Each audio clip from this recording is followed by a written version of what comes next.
일요일 저녁 대한민국 최고의 유튜브 방송 스픽스 시작합니다. 안녕하세요. 저는 민주당 경기도당 대변인 김지호입니다. 아유, 네, 우리 마포의 여신 이지은 변호사님. 네, 안녕하세요. 이지은입니다. 네, 조성 작가님. 안녕하세요. 네, 조성입니다. 스픽스의 전계환 대표님. 반갑습니다. 김지호 대변인 하시니까 완전 분위기 달라지는데요, 일요일 저녁에. 네, 좋습니다. 기대됩니다. 제가 참 이렇게 아름다우신 분들과 방송 예. 정기환 대표님 말씀하시는 것처럼 아름다우신 분? 영광입니다. 네. 저희 방송에 여신님도 오시고. 여신님? 여신님이라면 실제로 닉네임이 여신님이었어요. 아닙니다. 아이유. 민주당에서는 거의 아이돌급의 인기. 아이돌급의 인기. 그렇군요. 예. 전혀 믿지 않으시는 제가 듯합니다. 제가 잘 몰라서. 방송 끝나고 우리 이지은 변호사님과 어떻게 같이 사진을 찍어야 되나 와. 그 궁리를 하고 왔습니다. 아유, 감사합니다. 제가 모르는 걸 오늘 많이 듣고 있습니다. 아닙니다. 그러시구나. 영향력이 대단하십니다. 알겠습니다. 자, 오늘 주제는요. 우린 이재명을 얼마나 알고 있는가.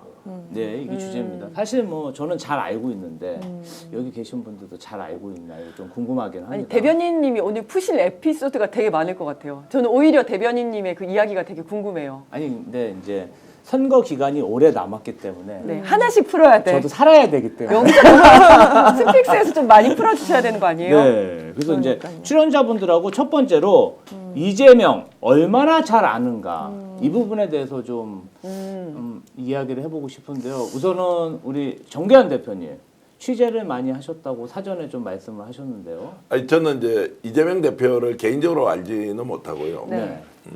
또 대화를 해본 적도 없지만 이제 정치 지도자로서 어떤 정도의 이미지로 와 닿느냐 이제 이런 것은 생각이 있는데 아직까지는 김대중 대통령에 대한 것, 노무현 대통령에 대한 만큼은 이재명이 정말 그런 지도자일까라는 이제 생각이 들죠. 두 가지의 착시가 있는 것 같아요. 일단 대통령으로 경험하지 않았기 때문에 이분이 어떤 정도의 잠재력을 가지고 있는지도 확인이 안 됐기 때문에 내가 이제 이미지로 봤을 때 이재명 대통령 후보가 어떤 사람인지를 잘 모르는 게 하나 있고 두 번째는 지금까지 대중들에게 인식되어 있는 인지되어 있는 이재명 후보의 모습은 여전히 두 가지 얼굴이다. 나는 압도적으로 이분이 국가 경영을 잘할 것이라고 믿고 있지만 그런데 실제 잘할 수 있는지 없는지에 대해서 워낙 많은 사람들이 어떤 프레임을 씌워서 계속 공격을 하고 있으니 나에게 지금 느껴지는 이 주관적 판단과 객관적으로 대중이 이재명 후보를 그렇게 볼 것인가에 대해서는 저는 아직까지 좀 더 깊이 관찰을 하고 연구를 해야 한다. 왜냐하면 제가 할 일이 최종적으로 대중들에게 확인한 상황을 설득하고 설명하고 또 동의를 구하는 이런 과정이 우리가 대선을 제대로 치루어서 이재명 정부 출범하는데 기여를 해야 되는 그런 이제 목표가 있기 때문에 좀 더 연구하면서 이들을 설득시킬 논리는 좀 공부를 해야 되겠다 이런 생각합니다. 저는 좀 정계환 대표님이 예. 보수적인 시각 또 일반 평균의 보수적인 시각에서 어떻게 보는지도 되게 궁금해요. 두 가지 얼굴로 이제 보인다는 것이고 그 두 가지 얼굴 중에 하나는 상대적으로 국힘에 비해서 월등히 국가 경영을 잘할 것이다라는 것은 그거는 뭐 명확한데 그러나 대중에게 이제 우리가 인지되고 있는 이재명 정치인 이재명의 이제 모습은 여전히 저분 성질 좀 한성질 할 것 같은데 뭐 이제 이런 이야기 보복할 것 같은데 막 이런 이제 악마와 프레임의 뭔가 흔적들이 찌꺼기 같은 게 이제 남아 있기 때문에 이런 거는 이제 대선 과정에서 상당히 좀 극복이 돼야 되는 거 아니냐라는 생각을 하고 있습니다. 네, 우리 이지은 변호사님은 이재명 후보가 직접 인재 영입한 인재 영입 인사죠. 네. 이재명 대표님에 대해서 얼마나 알고 계신지. 사실 저는 잘 모르는 것 같아요. 대표님에 대해서 잘 모르고. 근데 저는 이재명이라는 사람을 보면서 저의 감정, 저의 어떤 느낌 이런 것들은 좀 흐름이 있었던 것 같은데 제일 처음에는 성남 시장 할 때 와 되게 똑똑하고 되게 일 잘하고 그래서 그때 우리끼리 했던 얘기가 성남 이사 가자. 제가 이제 그 얘기를 했더니 네. 대표님 그 얘기 하더라고요. 그거 내가 소문 낸 거야. 이러면서 야 우리 성남 이사 가자. 요거를 좀 붐을 일으키면 어떨까 해가지고 그 붐에 제가 그냥 올라탔던 것 같아요. 우리도 우리끼리 성남 너무 좋아 보여. 우리 성남 이사 가자 막 이런 얘기를 했었거든요. 네. 근데 그때 되게 일 잘하는 사람이다가 어느 순간 갑자기 이재명이 아주 악독하고 뭐 나쁘고 이런 이미지가 막 씌워지더라고요. 독한 사람, 그 다음에 뭐든지 이렇게 복수하고 이럴 것 같은 사람. 제가 민주당을 지지했음에도 불구하고 그런 분위기가 막 생기다가 그 다음에 어느 순간 되면서 이 사람 진짜 똑똑한 사람이구나. 그리고 또 이제 암살 기도라든지 아니면 검찰 수사받고 이런 거 보면서 안쓰럽다는 생각이 이제 같이 또 들기 시작했어요. 짠한 마음. 짠한 마음. 맞아요. 예. 거기까지가 지금 일 진짜 잘할 것 같다. 이거 플러스 짠한 마음.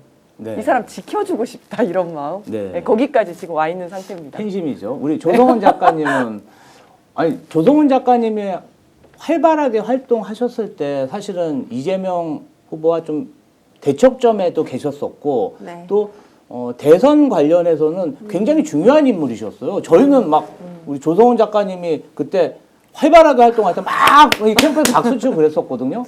제가 웬만한 유명한 사람들은 다 잘 아는데요. 유일하게 못 만나 뵀던 분은 그 이재명 대표입니다. 후보입니다. 그리고 또 아마 이재명 대표께서도 웬만한 유명한 사람 다 잘 아실 건데 저는 한 번도 스쳐서라도 못 만나셨을 것 같아요. 왜냐하면 제가 이제 오늘 제 선거를 이제 이 선거 기간에 대선 때 제가 주로 그 중앙선대 위에 있었고 그 다음에 공천심사위원회를 했었고 최고위원회를 했었고 이런 이제 그거를 사실 공익신고자 그다음에 이제 고발사주 사건으로 저번 이제 대선에서 있었기 때문에 사실 그때 제가 국정원과 공작을 했네 하고 맞아요. 그리고 정치 공작을 했네 하면서 워낙 그 프레임에 제가 말려들지 않으려고 민주당과 오히려 더 거리를 두고 그 다음에 이제 오히려 더 제가 스스로 고립을 하고 이재명과는 요만큼도 왜 털끝 하나도 안 마주치려고 제가 스스로 조심을 했어서 사실은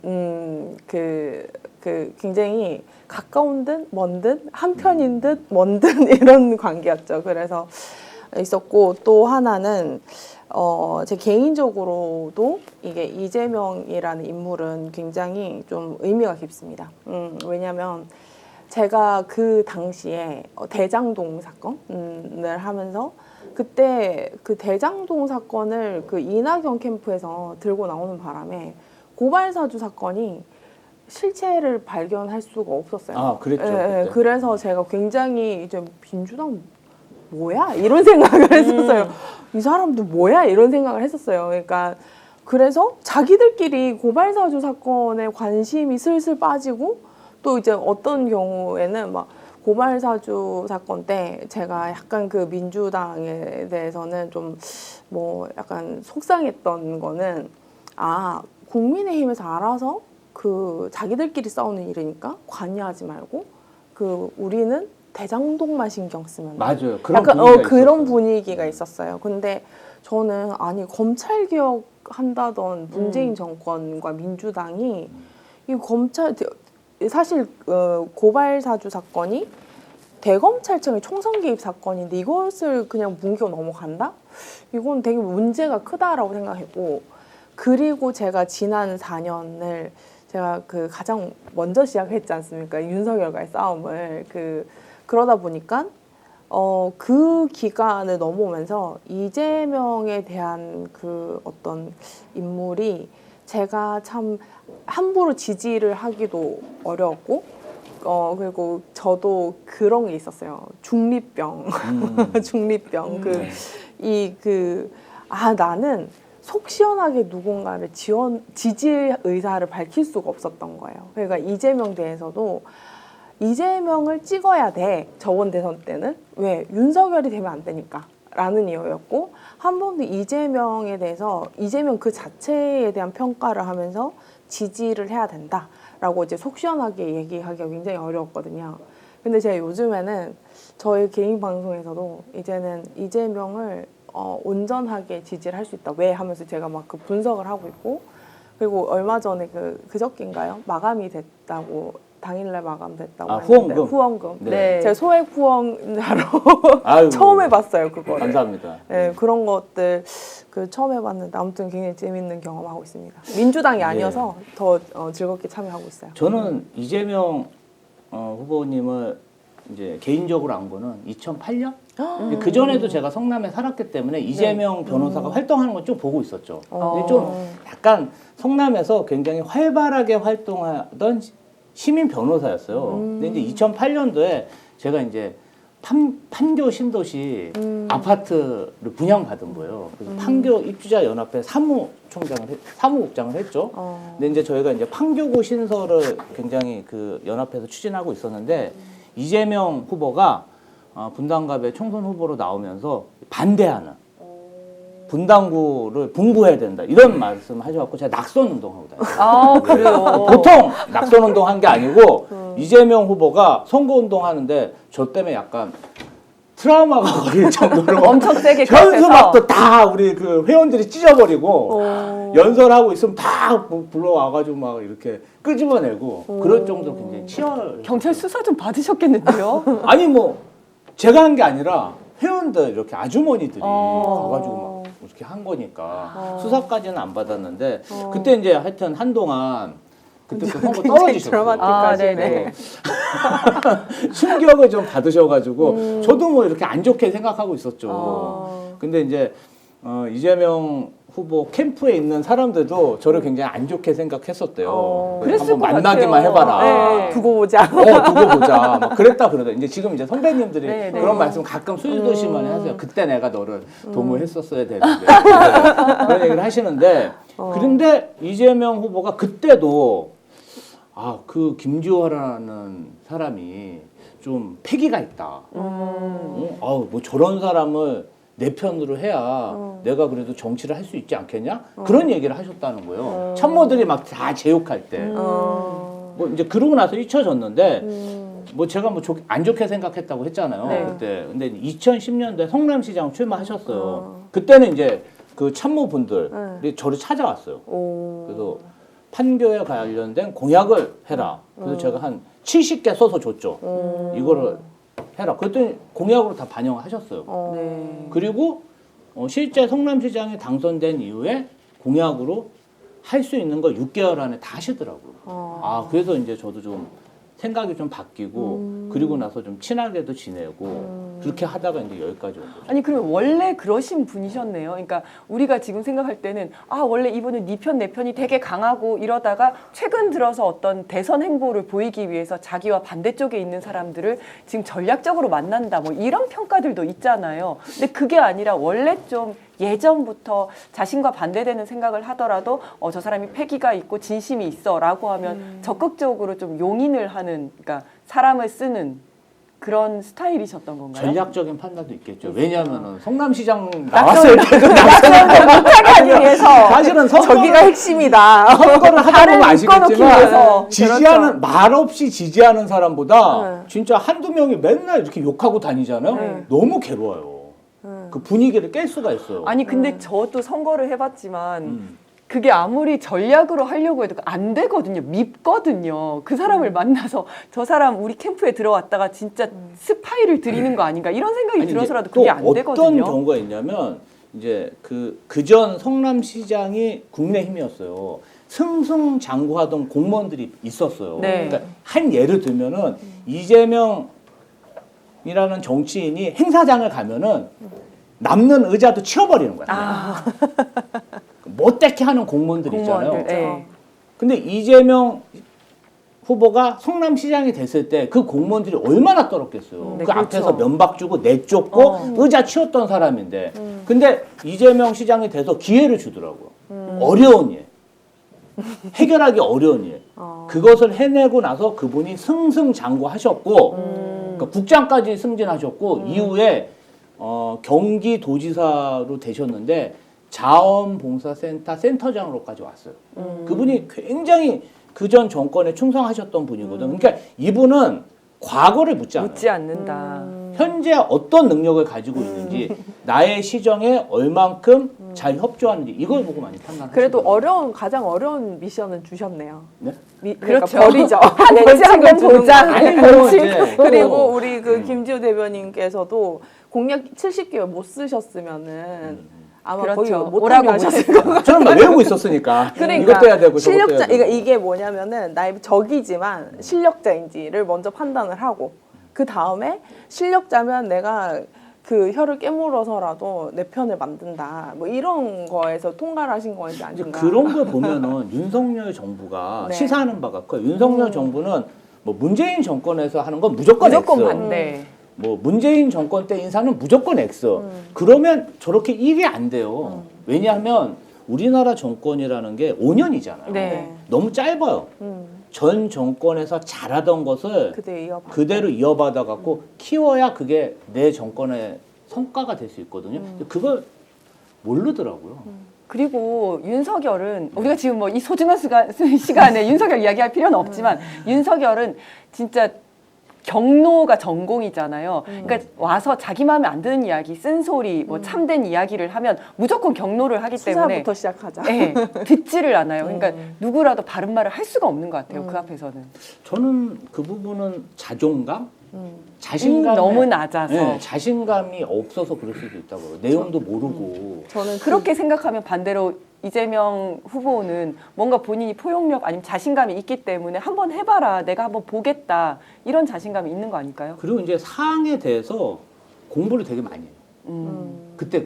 그러니까 그 제가 봤을 때는 좀 학구열이 좀 있다고 봐야 되나? 아, 그러니까 학문에 대한 공부를 되게 이제 제가 봐도 저 귀찮은데 다 어떻게 보지 네, 할 네. 정도로 집에 가서도 보고 순간순간 보고도 받고 그러니까 새로운 거를 배우려는 좀 열정 같은 게 있으신 것 같아요. 맞아요. 그리고 그 이제 뭐 토론을 하거나 이러면 경제에 대한 이야기 아니면 또 다른 아주 구체적인 이슈들에 대한 이야기를 들어보면 보통 달달달 워낙 많다 보니까 달달달 외워서 그냥 하는 사람들이 있잖아요. 근데 그게 티가 나잖아요. 근데 이재명 후보 같은 경우에는 본인이 그 내용을 다 알고 있다는 느낌이 들어요. 말을 굉장히 쉽게 설명을 하거든요. 쉽게 설명을 해서 경제 이야기도 굉장히 쉽게, 그다음에 우리가 옆에서 느낄 수 있는 그런 예시를 들어서 이야기를 하고 또 어려운 질문을 하더라도 이미 거기에 대해서 한 번씩 고민을 다 해서 그 고민을 해서 그 결과 어떤 정책을 했고 그것이 문제가 뭐였고 그래서 무엇까지 보완을 했다는 후속 이야기까지를 쭉 하더라고요. 네. 이 사람은 되게 고민을 많이 했다 이런 느낌이 들더라고요. 그거는 되게 이렇게 정보를 취득하는 과정에서 시뮬레이션을 굉장히 많이 해요. 그래서 저도 어떤 사항에 대해서 이재명 대표나 이재명 경기도지사한테 보고할 때 진짜 공부 열심히 해서. 아. 왜냐하면은 상상도 할 수 없는 걸 질문해요. 그러니까 뭐 이런 걸 질문하지? 이럴 할 정도로 막 다양한 걸 다 질문하는데 내용을 제가 남한테 대충 듣고 와갖고 답변을 하면은 바로 제 미천이 드러납니다. 궁금한 게 있는데 깰 때 어떻게 깨세요? 그러니까 혼낼 때. 상사니까 깰 때가 있잖아요. 뭐 저는 그렇게 많이 혼나보지 나는 깨져본 왜냐면 적이 없다. 아니 그러니까 그런 말씀을 잘 안 하세요. 이렇게 마음에 뭐 들지 무서울 것 않더라도. 같지만 저는 굉장히 뭐 느낌이 어땠냐면 굉장히 인자한 스승님이다. 생활하는 동안에 그랬어요. 고난도 되게 많이 주셨고 뭐 이렇게 무섭다거나 그런 느낌은 못 받았어요. 근데 사람들이 계속 막 무섭다고 하잖아요. 근데 뭐가 무섭다는 거지? 근데 이제 보통 그 공직사회에 있으면 소문이 나잖아요. 나는 능력이 너무 출중해서 한 번도 깨져본 적이 없지만 어디 누구 국장이 깨졌다더라, 과장이 깨졌다더라 했을 때 막 소리를 지르는 상사 유형이 있고 아니면 아무 말도 안 하고 일단 가 계세요. 이러고 아예 부르지를 않는다든지 뭐 그 중요한 정책을 이야기할 때 참여를 안 시킨다든지 뭐 여러 가지 방식들이 있는데 아니면 그냥 인사이동을 한다든지. 그러니까 그 뭐 이제 사람들이 지켜보고 있기 때문에 그 다른 사람 앞에서 이렇게 면박을 주고 이런 것에 대해서 굉장히 조심을 많이 하세요. 근데 이제 결국은 기회를 많이 주시고 네. 피드백을 보고 평가를 하죠. 그리고 다면 평가하고. 그러니까 결국은 이재명 대표, 이재명 후보의 리더십이라는 건 기회를 많이 그 안에서 경쟁이 엄청 치열해요.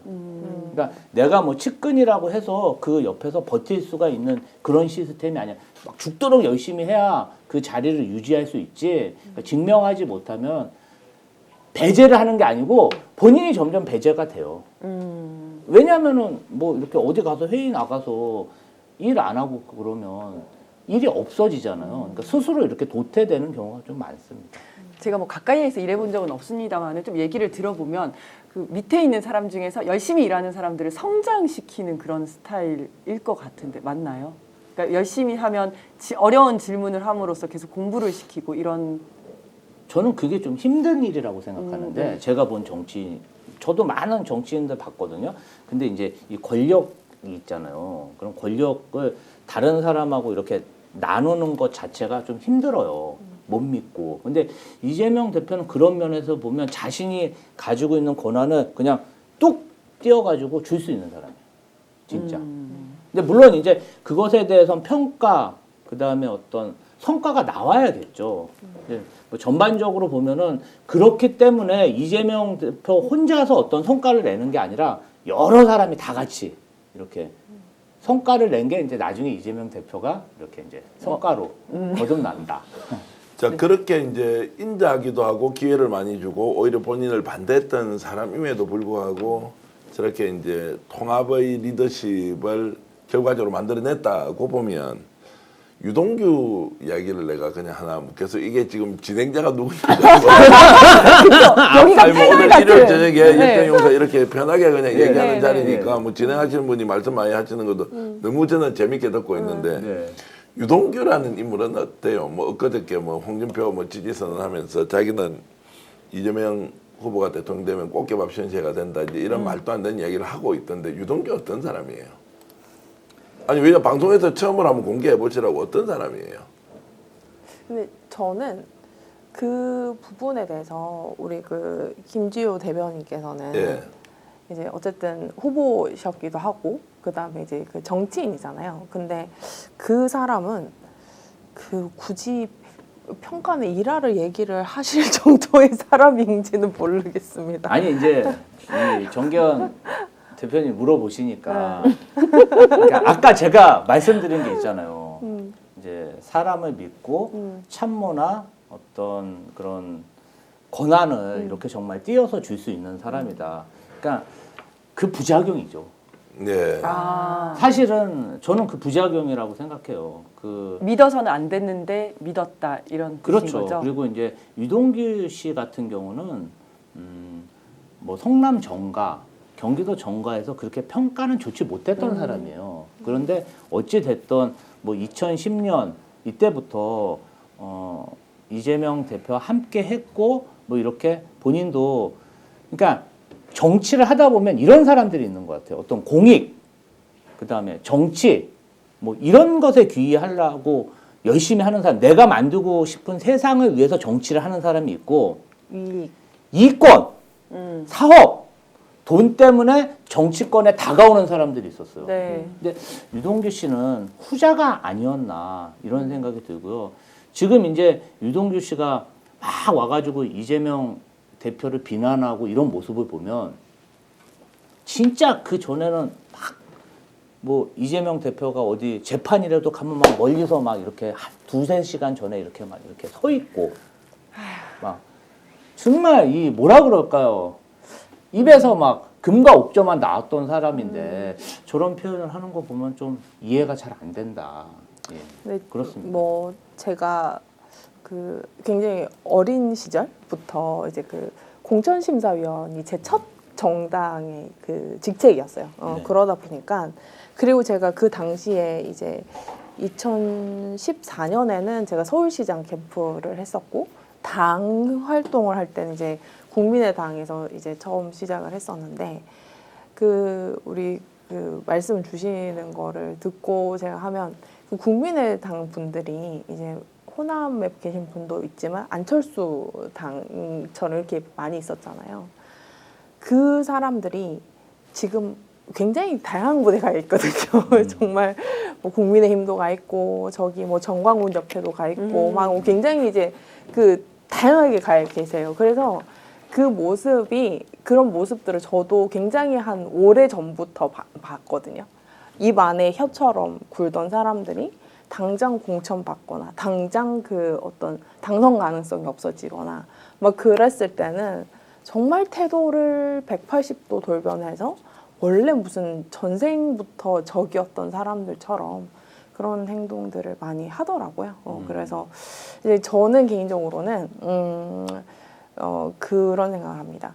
이제 전 12월 3일이 이재명이 12월 3일 이전의 이재명과 12월 3일 이후의 이재명이 달랐다고 생각을 해요. 저는 그때 이 12월 3일 이전에 이재명을 평가와 12월 3일 이후의 평가가 아예 달랐거든요. 그 전까지는 유력 정치인 이재명이었다면 그 이후에 12월 3일 이후의 정치는 국가 지도자 이재명으로 이제 바뀐 계기가 됐다고 생각해서 사실 개인적으로는 12월 3일 이전에는 뭐 유동규부터 누구죠? 김만배. 김만배 그 대장동 관련한 사람들 뭐 여러 가지 이슈들에 있는 사람들이었지만 저는 12월 3일부터 이 대통령 파면하는 이 4개월 동안의 이재명 대표가 보여줬던 모습이 그걸 다 극복해서 사실 저는 더 이상 유동규가 의미가 있을까라는 생각은 개인적으로 합니다. 네. 실제 의미가 이제 없죠. 그런데 이제 언론이 유동규가 하는 말을 기계적 균형이라는 이름으로 계속 이렇게 마타도의 수단처럼 쓰잖아요. 이 사람이 어떤 사람인지를 알는 것보다는 이 사람을 통해서 나오는 발언이 미치는 영향이 어느 정도이겠느냐. 그러니까 이재명을 객관적으로 이해하는 사람들, 그러니까 이재명이라는 정치인의 역량, 그리고 국가 경영, 국정 운영에 대한 그 기대감이 실제로 많고 엄청 잘할 거예요. 저는 화근하건데 실제 대통령이 되고 나면 국가 경영 너무너무 잘할 거예요. 상상 초월로 잘한다고 봅니다. 기본의 질서를 매우 민주적이다 이것도 좀 부족해요. 원래 권한이 출발했던 지점으로 되돌려주는 게 민주주의 핵심이지 않습니까? 개인의 자율성 그리고 창의성이 발현되도록 하는 우리 국가 시스템을 만드는 순간 대한민국 국민들이 가지고 있는 이 특유의 DNA 있지 않습니까? 이런 것들이 충분히 드러나도록 아마 국가 시스템을 완전 개조할 거라고 저는 생각을 합니다. 그런데 그 기대가 있는 반면에 지금 현재 선거 국면에서 홍준표가 하는 말을 한번 보세요. 저건 쓰레기통에 넣어도 정말로 쓰레기통이 아까울 정도의 거의 배설 수준으로 발언을 해요. 유동규가 나서서 이재명이 대통령이 되는 순간 나는 꽃게밥이 된다? 자기를 죽인다는 거 아니에요. 미쳤습니까? 이재명이 할 일이 없어서 유동규를 죽이고 자빠져 있을 만큼 여유가 없단 말이에요. 그런데 문제는 이것이 언론에 보도됨으로써 먹히고 있다는 것. 그러면서 이재명이 가지고 있는 객관적인 이제 아이덴티티라고 해야 됩니까? 이런 것들이 묻히는 또 역작용이 생기고 있으니 이걸 이제 어떻게 우리가 다루어 갈 것인지는 캠페인 기간 동안 굉장히 중요할 것이다. 우리나라 언론은 진실과 사실에 기초해서 보도하기보다는 발언자의 발언을 가지고 와서 마치 기계적으로 균형을 맞추는 것이 공정보도인 것처럼 이렇게 훈련이 되어 있습니다. 결과적으로는 기득권편, 결과적으로는 국힘의 말도 안 되는 내란 이런 행위를 동조하는 걸로 가고 있지 않습니까? 이제 그런 면에서 보면 유동규의 발언이 미치는 파장과 영향에 대해서 무시하고 싶지만 대응도 제대로 해야 한다. 그것은 캠프가 할 건 아니지만 외부에서 이런 부분을 가지고 대중들에게 열심히 설명하고 분석하는 평론의 영역에서는 꼭 필요한 거 아니냐라는 생각은 해봅니다. 네. 다음 주제는 저도 이게 굉장히 궁금한데요. 왜 이재명에 열광하고 또 혐오할까요? 이거는 사실은 저도 이재명 대표를 지지하시는 팬분들한테도 제가 가끔씩 물어보고 그다음에 공격하는 사람들도 유튜브 가서 확인하는 내용인데 그러니까 지지 강도 그다음에 반대하는 강도가 일반 정치인들보다는 굉장히 세요. 극렬하고. 그래서 이 부분에 대해서 이지은 변호사님은 어떻게 생각하십니까? 저는 제가 아까 서두에 잠깐 말씀드렸다시피 처음에는 그냥 이재명 대표가 남처럼 느껴졌었어요. 그래서 내가 제3자로서 판단을 하고 뭐 이제 많은 사람들이 또 초반에는 민주당을 지지하는 사람들까지도 민주당은 지지하지만 이재명이 대표가 되면 잘할 수 있을까? 이재명이 후보가 되면 잘할 수 있을까? 이런 생각을 했었거든요. 그러고 이제 제3자 입장에서 마치 짐짓 객관적인 양 이제 평가를 하려고 들었다면 지금은 많은 사람들이 내가 이재명이다. 굉장히 동일시하고 있다고 생각을 해요. 그리고 그가 지금까지 이제 굉장히 가난한 집안에서 태어나서 학교도 가지 못하고 공장에 갔다가 정말 이제 파리 프레스에 끼어가지고 장애를 가지고 그런데 이제 그걸 떨치고 일어나서 정치를 하려고 하니까 윤석열이라는 사람이 이 사람을 죽이기 위해서 그렇게 말도 안 되는 걸로 기소를 하고 실제로 죽일 뻔하기도 하고 죽을 뻔하기도 하고 이런 역경들을 보면서 짠한 마음 그다음에 내가 지켜줘야 되겠다.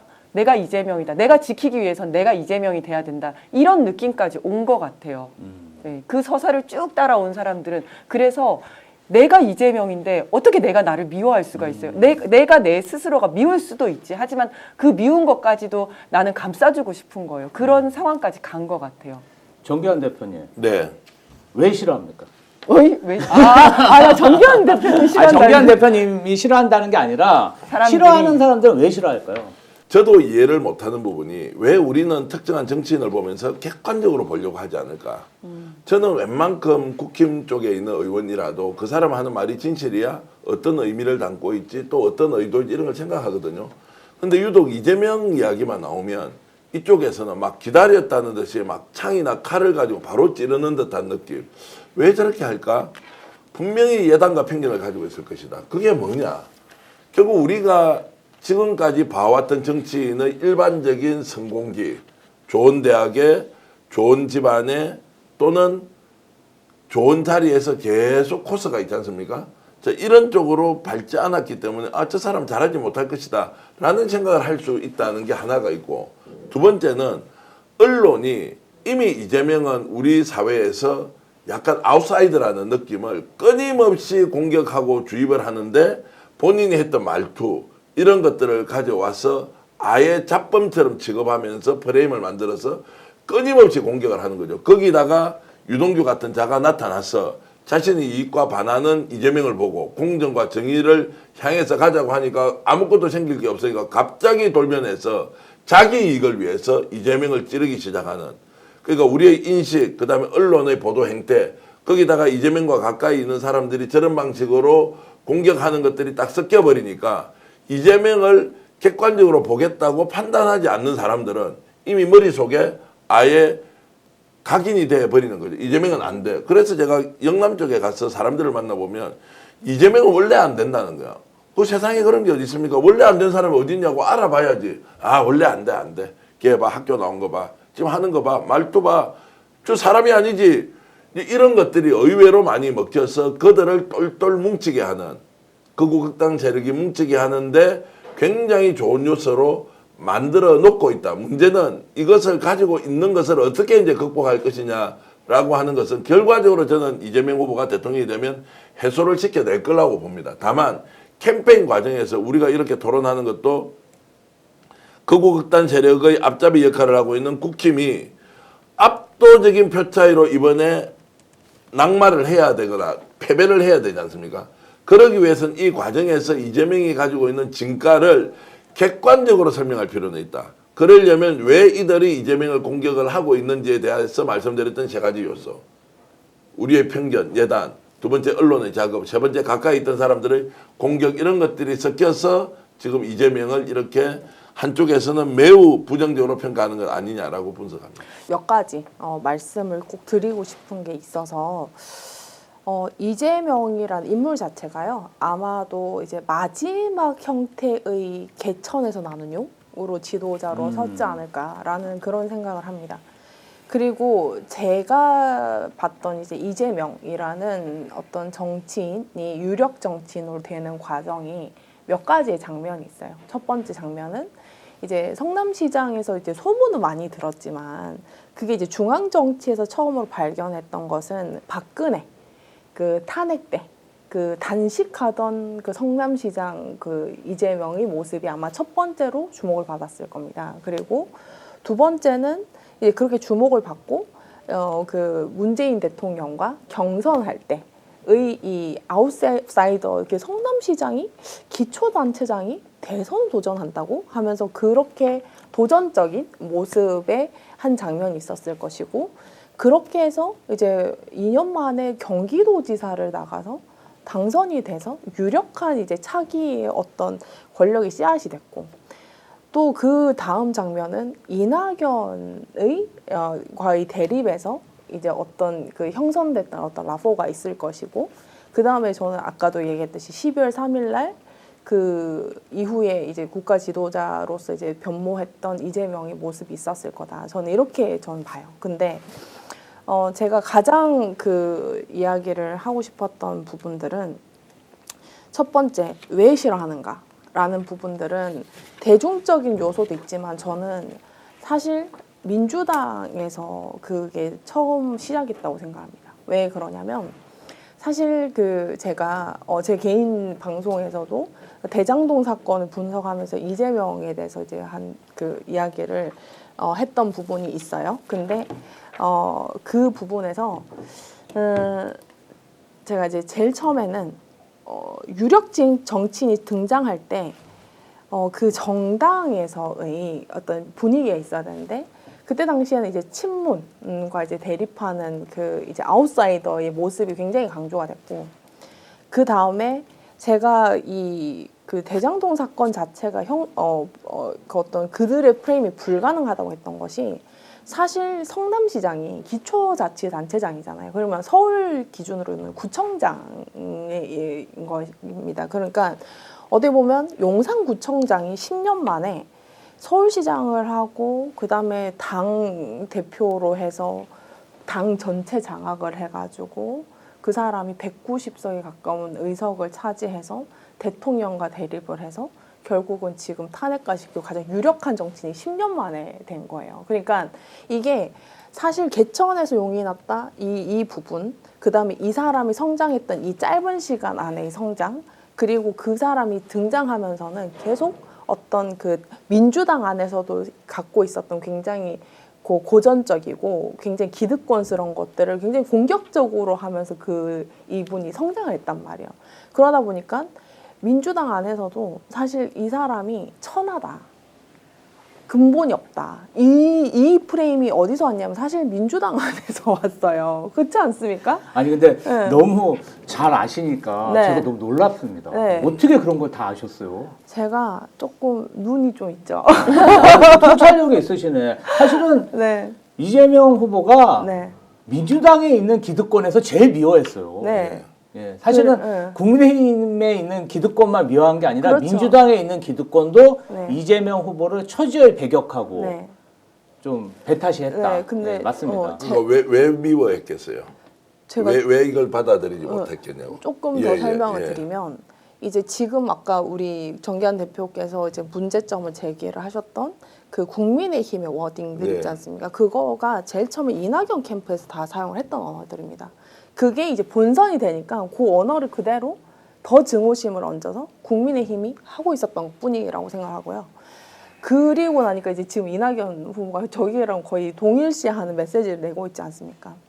근데 저는 제가 가장 이제 이 지점에서 좀 눈여겨보는 거는 그거예요. 우리 정기환 대표님은 이성적이고 굉장히 객관적인 사실을 봐야 된다고 하지만 저는 선거를 계속 치렀잖아요. 제가 굉장히 어린 26살부터 그 서울시장 공모기획하고 그 다음에 이제 뭐 공천심사위원 하고 했는데 선거는 제가 단호하게 얘기를 하는데 100% 감성이에요. 저는 그 100% 그러니까 이성적인 게 아니라 이성적으로 이게 아무리 좋다, 이력도 좋다, 이 사람이 걸어온 게 좋다 하더라도 감정이 동하지 않으면 절대 그 사람을 지지를 할 수가 없는 거죠.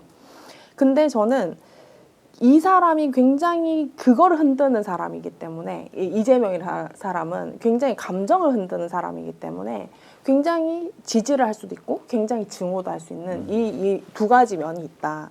그런데 이분이 그동안은 계속 배격을 했던 게 민주당 안에서도 그것 그래서 민주당 안에서도 손가락질 받으면서 성장을 했고 그리고 이 유력 정치인이 되고 나니까 이제 그게 이제 확장이 됐다고 생각을 하거든요.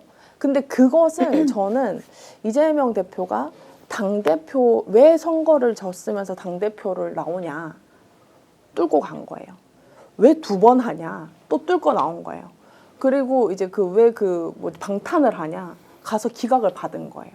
그리고는 이번에 또 목에 칼이 찔려도 그냥 이겨내버린 거죠. 그리고 계엄도 이겨내버린 거예요. 그래서 저는 그 과정에서 아마도 이 사람이 갖고 있는 감정적 동요가 굉장히 이미 많이 증폭이 됐고, 저는 그 사람들이 욕을 하는 사람도 저놈이 일은 잘한다던데 근데 싫어 가. 이제는 저 사람이 굉장히 우리를 지켜줬구나. 그 국가 지도를 계엄에서 내란에서 국민을 지켜주는 사람이 꿋꿋하게 서 있었구나. 이 지적을 받기 때문에 사실은 저는 그 몹쓸 소리를 하는 게 이제는 크게 이제 그 국민들한테는 와닿지 않지 않을까라는 그렇죠. 생각을 합니다. 네. 개인적으로. 정기현 대표님. 예. 저는 그리고 이제 왜 같은 사실을 두고 어떤 사람들은 굉장히 지지하고 굉장히 열광하는데 어떤 사람은 또 혐오하는가, 이게 하나의 팩트를 가지고 완전 다르게 해석을 하는 것 같아요. 예를 들어서 이렇게 막 수백 번 압수수색 당하고 수사 당하고 기소 당하고 하는 것들을 지지자들은 사실 이거는 이재명 대표가 사법 피해자다, 그렇죠. 그리고 검찰 독재의 피해자다라고 하면서 우리가 지켜줘야 돼라고 하는 그렇죠. 반면 저쪽에서는 그냥 이거 봐 범죄자잖아 이렇게 생각을 하잖아요. 그리고 정말 힘든 과거를 거쳐서 여기까지 온 거에 대해서 지지자들은 정말 전태일이 정말 다시 대통령이 되는 것 같은 그런 느낌이 들잖아요. 맞아요. 우리가 이입하죠. 지켜주고 싶다 그런 생각을 가지는 반면에 저쪽에서는 그래도 사람은 유복하게 커야지, 사랑받고 커야지, 엘리트 코스를 거쳐야지, 이 사람은 가정에서 그렇게 그래서는 안 돼, 이런 생각을 하는 거예요. 하나의 그 팩트를 가지고 전혀 다르게 해석을 하고 있다. 그래서 지지자와 안티들이 이렇게 그 감정의 폭이 굉장히 크다라는 생각이 들고, 그런데 최근에 이렇게 지지율이 계속 올라가는 거는 일 잘하는 거 하나는 정말 누구도 뭐라고 할 수 없다. 그리고 말씀하신 것처럼 12월 3일 이후에 정말 강단 있게 이 계엄 내란의 상황을 헤쳐나간 게 이재명 대표와 민주당이지 않았습니까? 그래서 거기에서 굉장히 포인트를 많이 얻고 있다 지금. 그런 생각이 듭니다. 자, 마지막에는 이제 감성적으로 투표 행위를 하겠죠. 그것이 이제 심판 선거로 간다고 보고 12월 3일을 기준으로 바뀌었다. 근데 대중들이 지금 인식하는 것에 대해서 제가 분석하면 이렇습니다. 지금까지는 서울법대 출신, 그 다음에 판검사 또는 우리가 보통 이야기하는 고시 출신의 관료들이 우리 사회를 제대로 운영하고 있고, 우리는 그 사람보다 공부 좀 못했고 경제적으로 좀 어려워도 그 사람들을 믿고 따라가면 국가가 잘 운영이 되었다라고 하는 것은 원통 원치 않던 그런 이제 일종의 그 이데올로기 안에서 살고 있었어요. 지금 드러내놓고 있는 모습은 이 새끼들이 나라 완전히 망쳐버렸네. 그렇죠. 이 새끼들 더 돌았네. 야, 그런데 와서 얼굴에 철판 까고 국민들한테 하는 거 보니까 이거는 완전히 경기를 일으킬 정도로 정말로 파렴치한 행위를 매일 하고 있잖아요. 그래서 우리의 벽이 허물어져 버렸어요. 대중들은. 야, 이거 필요 없어. 일 잘한 놈 돼. 이재명 지금까지 너희들이 욕했던 거 다 한번 가져와봐. 비교해보니까 일 오히려 더 잘하겠다. 여기 맡겨야 돼. 알고 보니까 너희들 뒷방에서 다 담고 해가지고 너끼리 이 자리 해먹고 돈 해먹고 뇌물 받아먹고 뭔가 다 카르텔 만들어서 해먹었다는 게 이제 만천하에 드러났는데, 나도 오히려 더 당당하게 지지할래. 나 이제 이재명한테 갈래. 부끄러운 게 없어. 어저께 내가 누굴 만나니까 이재명은 정조 같은 사람이다라는 거를 충청도 출신의 인물이 이야기를 하더라고요. 정말로 그렇게 이야기할 정도로 지금 대중들은 생각을 많이 바꿔버렸어요. 그러니까 적나라하게 드러나는 이 기득권의 실체를 이번에 경험하게 된 거지. 자기들이 살기 위해서는 국가를 팔아먹어도 남을 사람. 제가 좀 더 심하게 말씀드리면, 이자들은 일제시대에 살았으면 독립운동 했겠어요? 아니면 일본도 앞잡이 했겠어요? 지금 우리가 이야기하는 검사들, 고위 관료들, 이런 인물들 이름은 이야기하지 않겠습니다. 그런데 이 사람들은 만약에 우리가 일본 식민지 치하에 살고 있었던 시점 같으면 이 사람들이 독립운동 했겠어요? 아니면 일본도 앞잡이 했겠어요? 이런 질문으로 우리가 이들의 실체를 확인하고 있다. 그러면 대한독립 만세를 위해서 누구를 지지해야 될 것이냐. 당연히 이제는 아무런 장벽 없이 이재명 지지하자 쪽으로 갈 것이어서 훨씬 더 격차는 벌어질 것이다. 두고 오십시오. 네, 지금까지 일요일 저녁 역전의 용사들, 우린 이재명을 얼마나 알고 있는가에 대해서 얘기해 봤는데요. 더 방송을 해야 될 것 같습니다. 네. 나중에 이탄. 2탄은 도저히 마무리가 안 되고요. 그러니까 우리보다 실제로 이 방송을 보는 시청자 여러분들이 더 많이 알고 있을 그러니까요. 거예요. 그러니까 예. 우리가 오히려 모를 수도 있어. 앞으로도 계속 이야기를 조금 더 해봐야 될 것 같은데요. 오늘 방송 시간이 제한이 돼서 오늘은 이 정도로 마무리하고요. 네. 오늘 방송 출연해 주신 이지은 변호사님, 조성훈 작가님, 정기환 대표님 감사합니다. 우리 이지은 변호사님은 변호사 호칭을 하니까 제가 더 친근하고 네. 또 민주당이 더 유능해진 그런 느낌이 듭니다.